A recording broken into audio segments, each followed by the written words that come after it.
Hello everyone, welcome to today's exploration of a fascinating concept that bridges classical statistics with modern machine learning.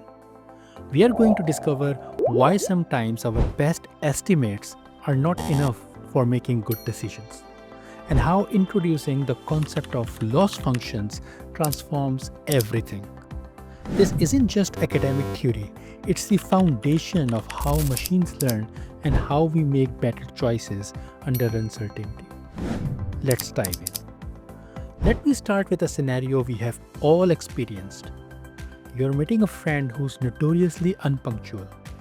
You have arrived at the cafe on time, ordered your coffee, and now you're waiting. 5 minutes pass, 10 minutes, 15 minutes, and still no sign of your friend. At what point should you give up and leave? This seemingly simple question actually touches on some profound statistical concepts. Let's break it down step by step. When events occur randomly over time, like your friend's arrival, statisticians often model this using what's called a Poisson process. In this model, the time between events follows what's known as an exponential distribution. The exponential distribution has a single parameter lambda, which represents the rate at which events occur. A higher lambda means events happen more frequently.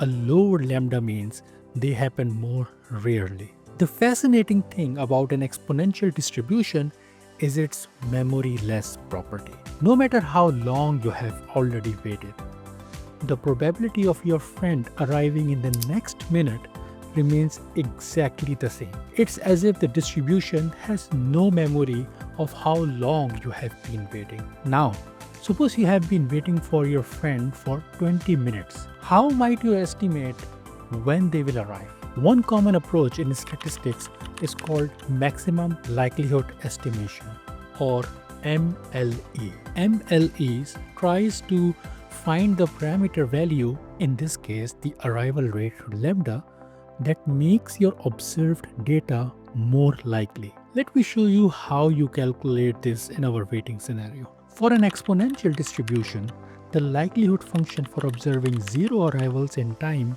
t is given by this formula. This represents the probability of seeing no arrivals in time t given lambda. To find the maximum likelihood estimate, we take the derivative of this function with respect to lambda and set it equal to 0. When we solve this equation, we get lambda is equal to 0. In other words, MLE would suggest that your friend will never arrive. The mathematical reasoning makes sense.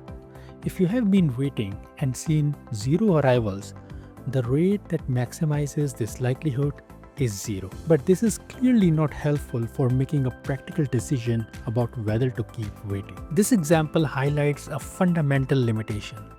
Maximum likelihood estimation gives us a point estimate, but it doesn't tell us what action to take. The estimate itself isn't enough for decision making because decision involves consequences. Think about it. Your decision to wait or leave is not just about when your friend might arrive. It also depends on how valuable your time is, how important this meeting is, what else you could be doing instead, how disappointed your friend would be if you left. These factors can't be captured by MLE alone. We need a different framework. This is where loss functions come in. A loss function is a mathematical formula that quantifies the cost or penalty associated with different decisions under different scenarios. Here, A represents the action you take, theta represents the true state of the world, in our case, when your friend actually arrives. The loss function assigns a numerical value to each combination of action and state. In our cafe example, we have two possible actions: wait or leave. Each action has potential costs that depend on when your friend actually arrives. If you waited, A is equal to wait, you might waste time if your friend takes much longer to arrive or never shows up. For example, this expression, where C is the cost per unit time of waiting, T is the current time, theta is when your friend arrives. If you leave, A is equal to leave, then you might miss your friend if they arrive shortly after you depart. For example, in this given expression, where M is the cost of missing the meeting and D is some small time window after you leave. A loss function formalizes these costs into a mathematical framework that we can use for decision making. The key insight is that different types of errors, waiting unnecessarily versus missing your friend, can have different costs, and these need to be balanced appropriately. Once we have a loss function, we need a formal way to use it for decision making. This is where the concept of expected loss comes in.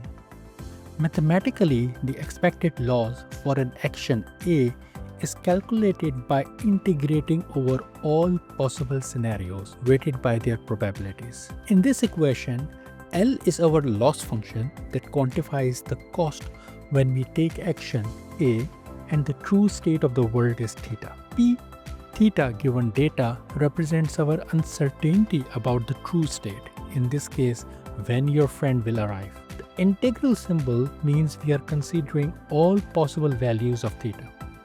In our example, theta represents when your friend might arrive, and A is either wait or leave.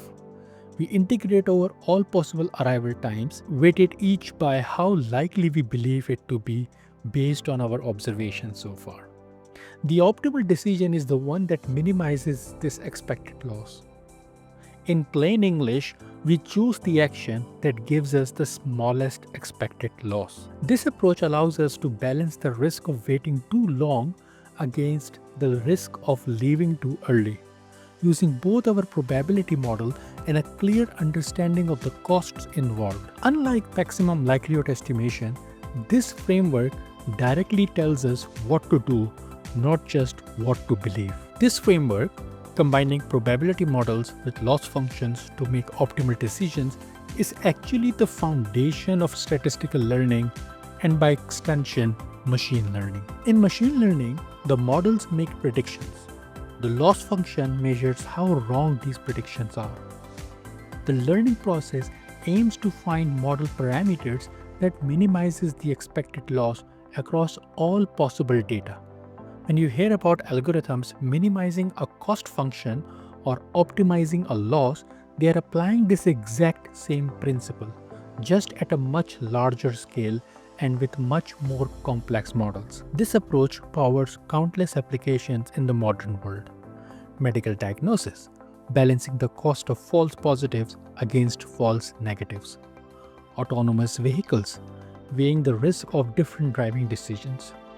Financial algorithms, trading off potential gains against potential losses. Recommendation systems, optimizing for user satisfaction across millions of items. In each case, the system is not just trying to make the most accurate prediction, it's trying to make the decision that leads to the best outcome, taking into account the different costs of different types of errors. So what have we learned from our cafe scenario? First, maximum likelihood estimation gives us optimal parameter estimates, but these are not always useful for decision making. Second, real decisions depend not just on probabilities, but on the consequences of different actions. Third, loss functions allow us to quantify these consequences. Fourth, the optimal decision minimizes the expected loss, not just the statistical uncertainty. Fifth, this framework forms the foundation of modern machine learning systems. Next time you're waiting for your friend, remember you're not just estimating when they will arrive, you're implicitly weighing the costs of waiting versus leaving. And in doing so, you're applying the same principles that power the most advanced AI systems in the world. Thank you for joining me on this journey from waiting times to the foundation of machine learning. If you found this helpful, please hit the like button and subscribe for more videos that connect everyday experiences to powerful ideas in data science and AI. I will see you in the next video with some interesting topic. Until then, take care. Bye.